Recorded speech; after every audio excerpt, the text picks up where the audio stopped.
안녕하세요, 가치환입니다. 8월 8일 월요일 국내 시장이 마감되었습니다. 자, 오늘 시장 출발은 그렇게 썩 좋지 못했었는데 거의 종가에 빨간불로 마감이 되었어요.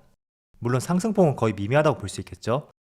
그렇지만 시장 흐름이 오후장으로 갈수록 돌아섰다는 것에 대해서 조금은 의미있게 점수를 부여해보고요. 자, 그래서 코스피는 지금 2493포인트네요. 이제 2500포인트까지 7포인트밖에 남지 않았고, 그리고 코스닥은 마찬가지로 오후장에 상승 흐름이 나왔었고 어제하고 비슷한 가격에 마무리되었네요. 자, 그리고 코스피 상위 종목들을 보면 오늘은 반도체 관련주가 굉장히 약세를 보여줬던 것 같아요. 삼성전자와 하이닉스가 1% 이상의 하락이 있었고, 또 어제 이어서 오늘까지 네이버도 조금은 부진한 모습이 나왔네요. 반면에 오늘도 제약 바이오주, 셀트리온은 3% 상승이 나왔고, 또 자동차 관련주도 나름대로 준수한 모습이 나왔습니다.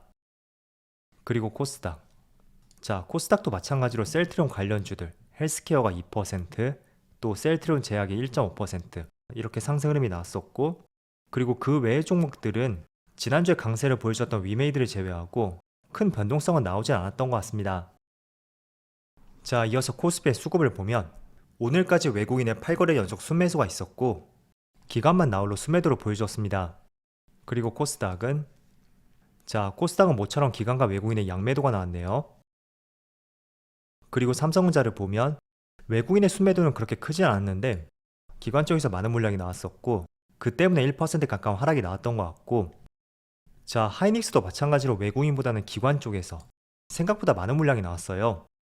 그래서인지 오늘 SK 하이닉스하고 삼성전자 모두 부진한 모습이 나왔다는 것을 알 수가 있고, 자, 그리고 지난주부터 강세 흐름이 나오고 있었던 카카오, 오늘은 외국인의 순매수가 들어왔고 기관은 별다른 움직임은 없었네요. 자, 그리고 현대차는 오늘까지 9거래일 연속으로 순매수가 들어오고 있죠. 그리고 오늘은 무려 500억 규모의 순매수가 들어왔습니다. 자, 이어서 주체별 매매 동향에 대해서 살펴보도록 하겠습니다. 8월 8일 외국인이 가장 많이 매수한 종목은 현대차, 기아, 한국항공우주, 셀트리온, SK이노베이션 이런 종목들을 차례대로 매수했고, 오랜만에 자동차 관련주를 다시 매수했죠. 며칠 동안 현대기아차가 조금 쉬었었는데 이번 주부터 다시 갈 수 있는 것인지 궁금증이 생기는 수급인 것 같고요. 그리고 기관은 하나에어로스페이스, LG에너지솔루션, 셀트리온, SK이노베이션, 하나솔루션 업종별로 골고루 매수했던 것 같네요. 자, 이어서 해외 증시를 보면 전날 금요일날 미국 증시 흐름이 굉장히 변동성이 심했던 하루였던 것 같아요. 물론 종가상으로 S&P 500은 약보합으로 마무리되었지만 이걸 한번 분봉으로 볼게요. 자, 이렇게 분봉으로 보면 시가는 굉장히 부진하게 출발했어요. 마이너스 0.87%, 그리고 장중에는 마이너스 1%까지 이렇게 밀리면서 출발했었는데, 지금 흐름을 보시는 것처럼 상승했다가 빠지고 또 상승했다 빠지고 또 상승해서, 자, 결국에는 소폭의 하락으로 마감이 되었었죠. 그리고 나스닥을 보면, 자, 나스닥도 비슷한 흐름이 나왔습니다. 그리고 종가상으로는 마이너스 0.5%, 다우지수는 분봉이 나오지 않아서 일봉으로 보면 아마 흐름이 비슷했을 거예요.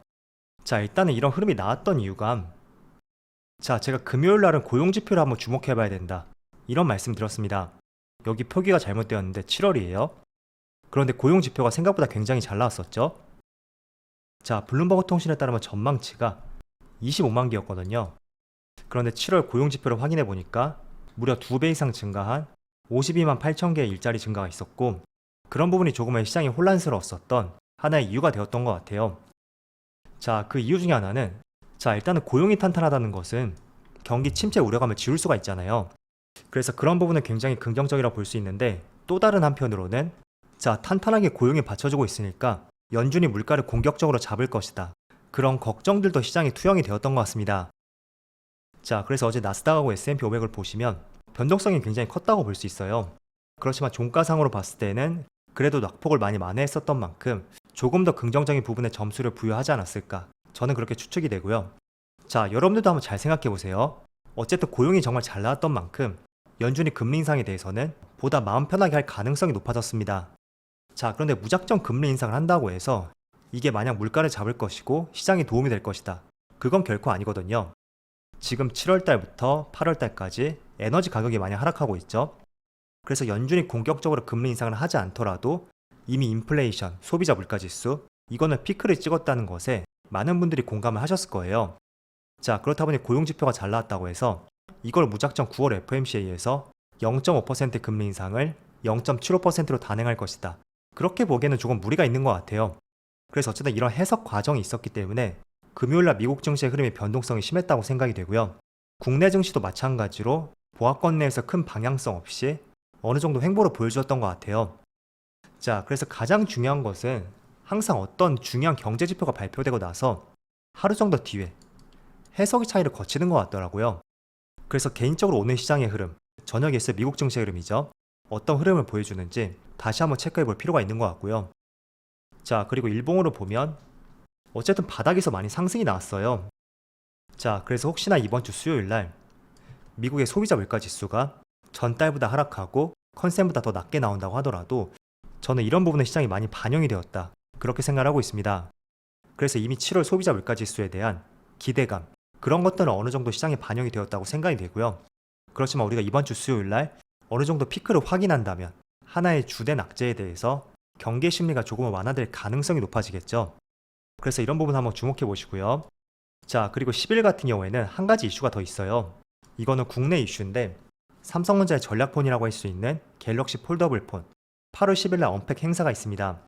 이번에 목표하는 판매량이 1,500만 대거든요.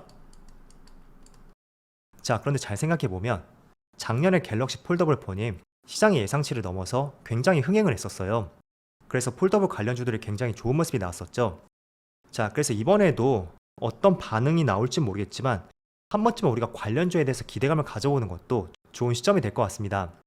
일반적으로 언팩 행사가 있었던 그 당일보다는 사전 예약이죠. 사전 예약의 시장 예상치보다 더 빠른 속도로 증가가 된다면 이런 부분이 주가의 탄력으로 연결이 될 수 있는 하나의 좋은 이슈가 될 수 있거든요. 자, 그래서 제가 몇 종목을 말씀을 한번 드려볼게요. 일단은 폴더블 폰을 접었다가 폈다 할 때 그 접히는 부분을 힌지라고 하거든요. 그래서 그 힌지와 관련된 제조기업이 첫 번째로 세경 하이테크, 그리고 작년으로 잠깐 가보면 자, 이때였었죠. 갤럭시 폴더블 폰이 흥행을 하면서 2만원대에 머물렀던 주가가 35,000원까지 거의 70%, 이 정도의 강한 상승이 나왔어요. 그래서 세경 하이테크 한번 주가의 추이를 살펴보고요. 자, 그리고 두 번째로 파인테크닉스. 자, 이 종목도 조금 전에 말씀드렸던 세경 하이테크와 마찬가지로 힌지 제조기업이에요. 자, 그리고 이 종목도 마찬가지로 1년 전으로 가보면 이 당시였죠. 약 8,000원대 주가가 14,000원까지 60-70% 정도, 그 정도의 강한 상승이 나왔었거든요. 자, 그래서 이 종목도 같이 한번 체크를 해보시고요. 자, 그리고 마지막으로 PCB 기업 BH인데 이 종목도 관련주로서 한번 관심을 가져볼 필요가 있겠죠. 자, 그런데 이 종목은 그런 기대감이 있는지 모르겠지만 일단은 올해 주가가 그렇게 큰 조정은 없었어요. 자, 지금 보시면 올해 1월달이었죠. 그때보다 오히려 주가가 높은 위치에 있는 만큼 생각보다 주가의 조정은 나오지 않았었다. 일단 그 점을 알 수가 있고, 자, 중요한 것은 제가 세 종목을 말씀드렸었는데 이게 폴더블폰이 나옴으로 인해서 무조건 상승을 보장하지 못해요.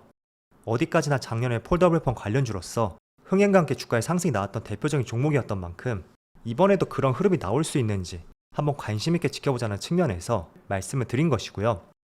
자, 그리고 제조사인 삼성전자 같은 경우에도 이번 주 수요일날 발표되는 폴더블폰 개인적으로 시장 예상치를 상회할 수 있는 판매량이 나올 수 있기를 한번 기대해 보고요. 또 이런 부분이 주가적인 측면에서도 분명히 하반기 시장에 도움이 될 수도 있을 거예요. 그래서 삼성전자부터 해서 많은 협력사들까지 한번 관심을 가져보자, 그렇게 말씀드릴게요. 자, 그리고 오늘 한 가지 기사가 나왔었는데 미국 상원에서 558조 인플레 감축법이 통과가 되었다, 이런 기사가 나왔습니다. 자, 이건 어느 정도 예상이 되었었죠. 자, 그렇다 보니까 오늘 많은 친환경 관련주들 다시 한번 오전장부터 강세가 나오고 있어요. 자, 지금 보시면 태양광 관련주 현대에너지솔루션이 8%, 하나솔루션은 밑꼬리를 달고 있지만 그래도 견조한 흐름이 나오고 있죠. 자, 그리고 풍력 관련주 CS 베어링, 이 종목은 지금 5%의 상승이 나오고 있는데 장중한테는 16%까지 굉장히 강한 시세 분출이 있었거든요. 자, 그런데 개인적으로 저는 말씀을 드리지만 지금 이런 것 때문에 기대감으로 굉장히 많이 상승이 나왔어요. 자, 이 무거운 하나솔루션도 저점에서 지금 38% 정도, 최근 한 달 사이에 38% 상승이 나왔고, 또 현대에너지솔루션 마찬가지로 86%. 엄청난 상승이 나왔네요. 자, 그래서 저는 개인적으로 어느 정도 기대감이 이제 현실로 다가오고 있는 만큼 내가 이런 내용을 토대로 이제 투자하기에는 지금 투자하는 것은 시작점 자체가 늦었다. 그런 생각을 갖고 있습니다. 그래서 항상 기대감이 올랐고 어떤 사실적인 내용이 뉴스로 나올 때 그때는 조금 더 추가적인 상승이 나올 수 있다고 하더라도 이제는 내가 발을 뺄 수 있는 그런 타이밍을 잡는 것이 좋은 방법이지 않을까, 그렇게 말씀드려볼게요.